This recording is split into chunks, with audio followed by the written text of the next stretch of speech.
Good morning to all. I have the pleasure and privilege and the authority of being the chairman of the session as well as the invited speaker. I love talking.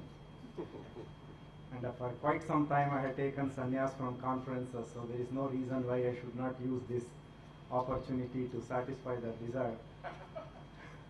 But unfortunately I have been forcefully requested by the organizers to try and control the time, not only for myself but also for my colleagues, so that their entire program doesn't go haywire. We will do our best to keep up the tradition that has been set since morning. So let's hope we also have some good presentations today and that you will enjoy. Okay, the first presentation, I will be making the first presentation, which is a topic called ICT in microfinance. These two terms are perhaps as well known as any other term in computer science today. Not a day you can open the newspaper and not read about microfinance. So microfinance is a term which is being mentioned all the way from Prime Minister down to the poorest of the poor, or whatever we want to call. So here is a architecture and a solution that we have developed for microfinance sector, which I will make a presentation on. Okay. Now we all know that microfinance is considered today a key approach to poverty alleviation. Those who believe very much in it can go so far as to say poverty eradication, but I would prefer to stop it at poverty alleviation. Now the problem here for those who want to develop the computer-based solution for this is that there are several models that have come up. For those who are familiar, it's fine. For the sake of others, there are primarily three models. You always hear of the self-help group model. And then you have the individual member model. And there is also a combination model where the people who give the money recognize the group as well as a member within the group. So you talk of members in an SHG model. Now all these three models are there as far as you recognize the borrower. In terms of funding, you have the microfinance institutions funding model. Then you have the banks, variety of banks. I will not go into it to give the loan. And a new development which happened a few years back was this SHG bank linkage model. So the consequences of this, for all of you who are into software would understand, each would mean a different kind of thing, and that's a nuisance. Now interestingly, each of these models have distinct characteristics. At the same time, they also have some commonalities. But whenever ICT is deployed in microfinance, there are two prime considerations. One is the cost of transaction. You already know there is a lot of noise about the interest rates that are being charged and so on.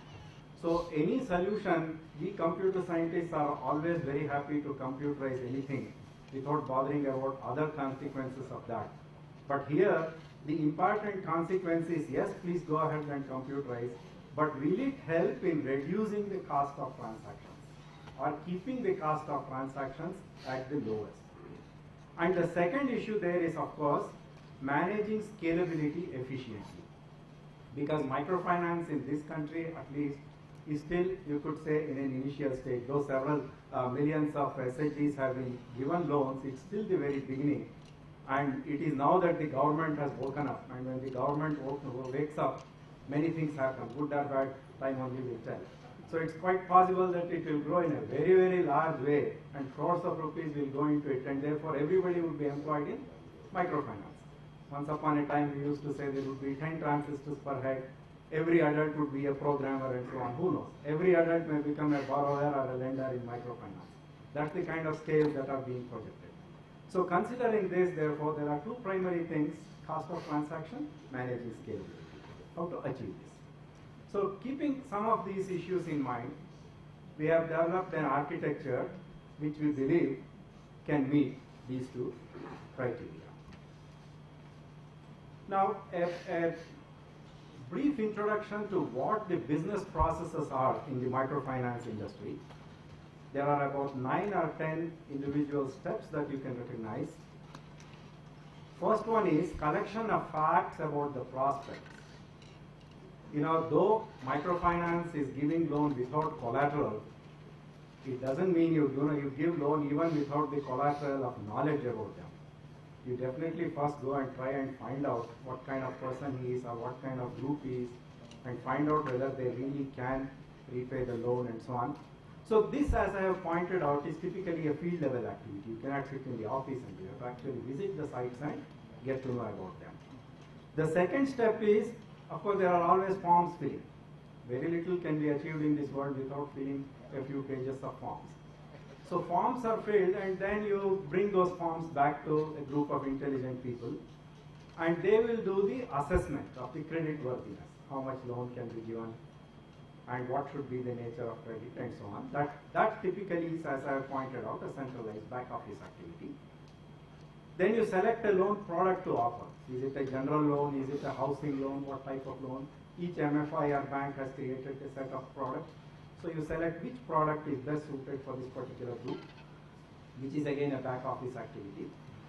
Then you prepare the requisite documentation and the financing instruments. Whether you give 6,000 rupee loan or 1 lakh rupee loan, there are always agreements to be signed, papers to be signed. So you prepare all that documentation.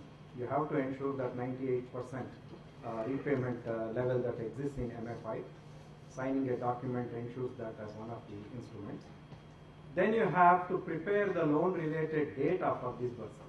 How much to give, whom to give, what is the EMI, what is the penalty rate, what is the interest rate, what is the deposit to be collected, and so on. There are varieties of things, which is again a back office activity related to the product. Then you have to disburse the loan. You can of course sit in the comfort of your branch. You want the loan, come here, I will give it to you, is one model. The other model is, well, we are here to help you, so they walk up or go to the place where the SHG or the member is and actually disburse the loan. So typically we believe it is better, it's more customer friendly or borrower friendly if it is actually disbursed in the field. Then you have to of course prepare the repayment related schedules. Once the next you have, that is also a centralized back office activity, how much he has to pay after 1 month gap, 2 month gap, blah blah, etc. Then you have collection of repayments, which is again typically a field level activity of most of the MFIs. Then you have to maintain an accounting system. After all, it's a loan, so you have to do all the calculations, have the current status. Then you have to generate the required MIS or business intelligence to know how your lending agency or your money is moving, how efficient it is, how effective it is, are you making profits, are you making losses, which sector is repaying better, which sector is asking for more money, whatever. So you have your business intelligence. And then as the loan progresses, the whole idea is to not to just give them one loan and forget. It is to monitor whether that segment of the society is progressing, what more inputs do they need, what help do they need, and see that they continuously come out of the poverty line. So you have communicating progress and performance metrics to the borrowers, which is again something you have to do as a field. So there are typically 11 of these you can call distinct business processes which are taking place. Our focus in this presentation is not the centralized back office activity, but all those which I have listed as the field level activity. Now the organizational structure in which this microfinance works is typically at the top you have a central office. You may or may not have branch offices. You can find MFIs with a single office servicing 3 states, 4 states, etc. Or you have MFIs in a single place with 9 or 10 or 9 or 8 or whatever branch offices within limited geography. And then most of the time you have field officers who are the ones who actually leg it to the SHGs, give the loan, collect the repayment, assess the situation and so on. And then of course we have the borrowers who are very important for this whole thing. Now all these will have a reflection on the communications architecture we choose for the solution. These entities, these 4 primary entities that are involved in the microfinance segment, they may interact directly with the relevant layer, that is branch office, with central office and field officers, blah blah. Or there are models where NGOs step in and they act as intermediaries between selected layers. That it is possible, for example, that the field officers belong to NGOs and they act as intermediaries between the borrowers and the central office. So all these kind of interaction models are also possible. This is the organizational structure we have to keep in mind. Now, what are the points where ICT could be relevant? The standards of the basic thing that we need in computerization is very much there. All these 4 entities and all the 11 business processes essentially are involved in data generation, data capture, data processing, data dissemination. So we as computer scientists or ICT engineers are very happy to step in and lend our help. But the challenge is in selecting and deploying the right technology and system suited to the needs and capabilities of the respective entities and their interaction. Now, this is a long sentence, but you can read a lot of meaning into it. There is a right technology. The kind of people who are using are not the computer scientists. It has to be usable by very, very ordinary people, perhaps 10th standard level of education or even lower. It has to work in situations where there may be no power. There may not be continuous connectivity. You can imagine it, once we mention that it is semi-urban and rural, everything all the resources that are available automatically come down to that level. In spite of that, you have to choose a technology which can match such resources and their interaction levels. And as I already mentioned, the cost of transaction has to be kept low and there has to be adequate scalability. Then in addition, if we can, I consider it primary, not secondary or optional, security features such as authentication, non-repudiation, encryption, etc. if it is brought into the system, it is so much the better because as this grows to very large scale, it's possible that the field officers whom you deploy are not necessarily your employees, but they could be franchisees or licensed agents who may be doing the services on your behalf. And all said and done, money is involved. For an individual borrower, it may be a small money, but when 150 borrowers are put together, it's pretty large and attractive sum of money. So there is no reason why you should not bring in certain security features in the ICT solution you build. And in this solution that we have considered, our focus is on the field level activities and their interaction with other entities, not the backend, because for the backend there is already the PC based, the client server based, blah blah kind of solutions, and we won't touch it. There are any number of vendors and architectures and solutions, and finally it is an accounting server, which is something which has been done for at least 100 years, and it's already available.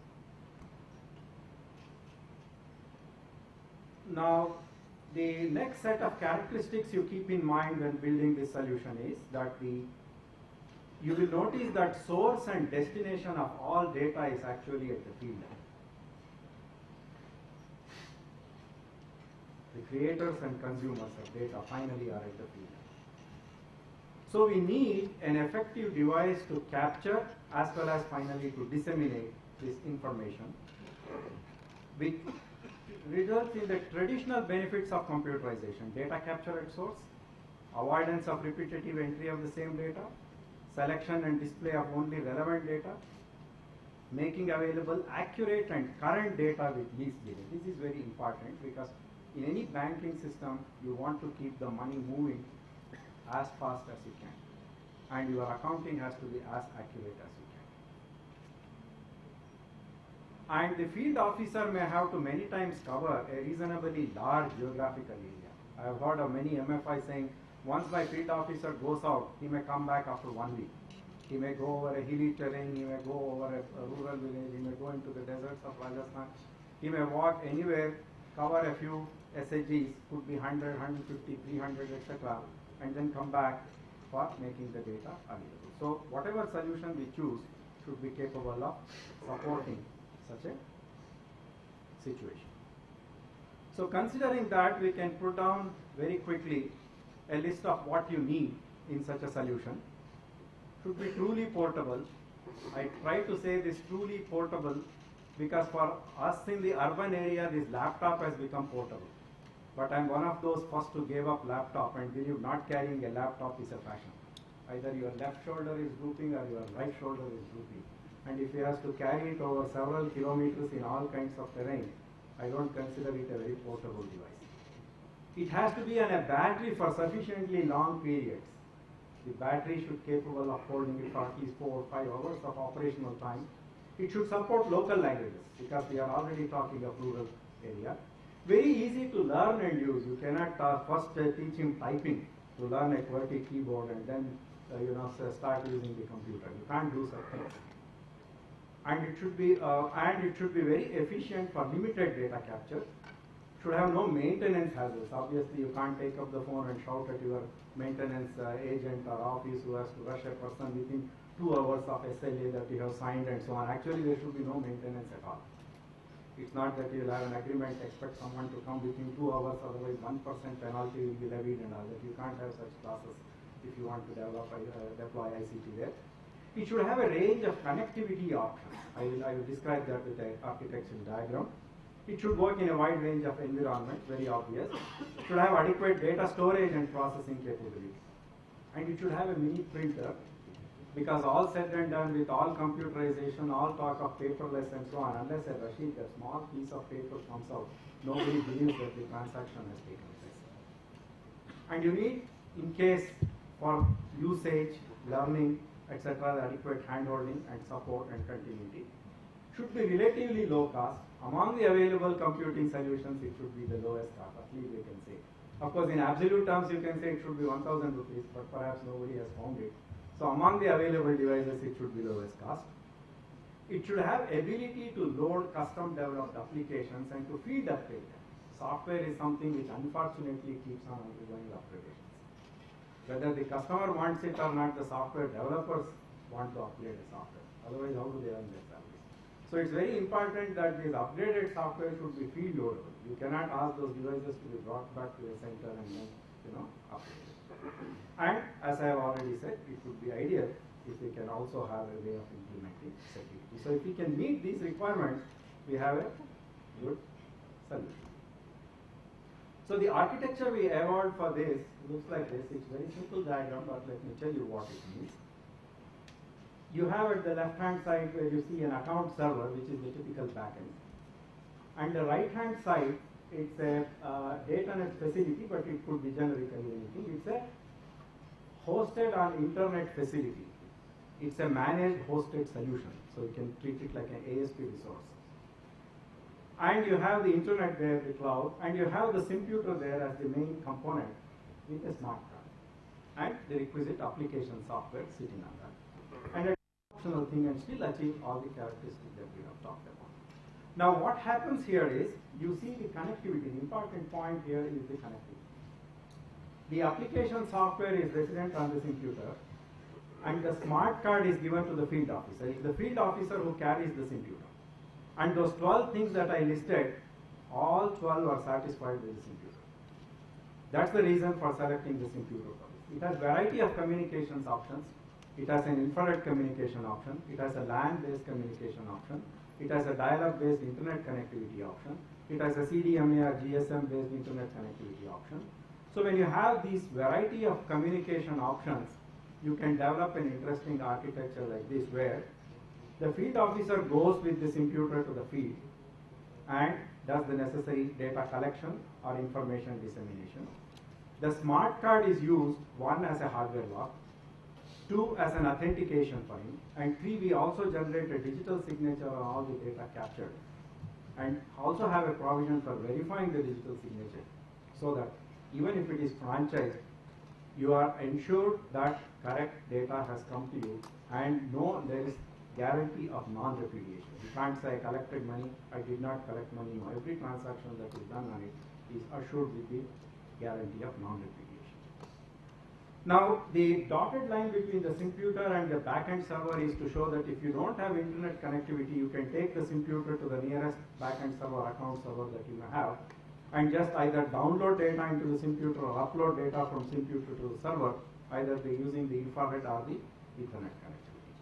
But the more interesting option comes when computer actually gets connected over internet to an internet-based server. Every small MFI need not host it on the internet. They can have a simple ordinary PC as their server. All that they need is an email connectivity to internet. So whatever I showed it in the beginning as data that takes place processing and that gets ready in the backend server can simply be sent on the internet, on the email to the Anyflow server which is on the internet.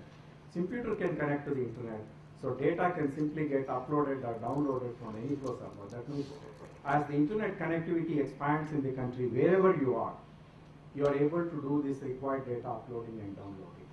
And the data staging is done at the Anyflow server, and the digital signature verification and authentication also gets done there. Now, if the members are issued the smart card, fine, it acts as the traditional e-passbook, and we also make it an element of digital signature so that the SHG also is included in the non-repudiation aspect. If they don't have, no problem. The data is in the computer and it goes. So you can see that you can use all the communications options of infrared or LAN or the dial-up or the CDMA or GSM for the internet connectivity.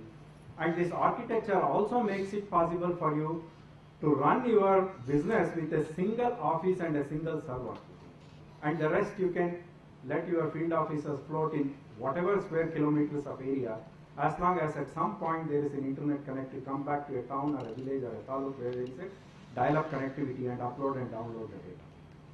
You don't have to open branch offices or service them through branch offices. So all information can be exchanged over the internet. So that gives you therefore as you see, the computer is the lowest cost device that is available today. Internet is the cheapest communication medium that is available today.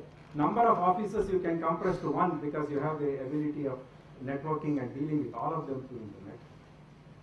The learning of the software on computer is very easy, so you can deploy fairly low educational skills people. So as you look at it, you will see that we have each component of the solution become the lowest cost possible. And therefore the overall solution will be the lowest possible if you want to deploy ICT. If you don't want to deploy it, it's a different problem.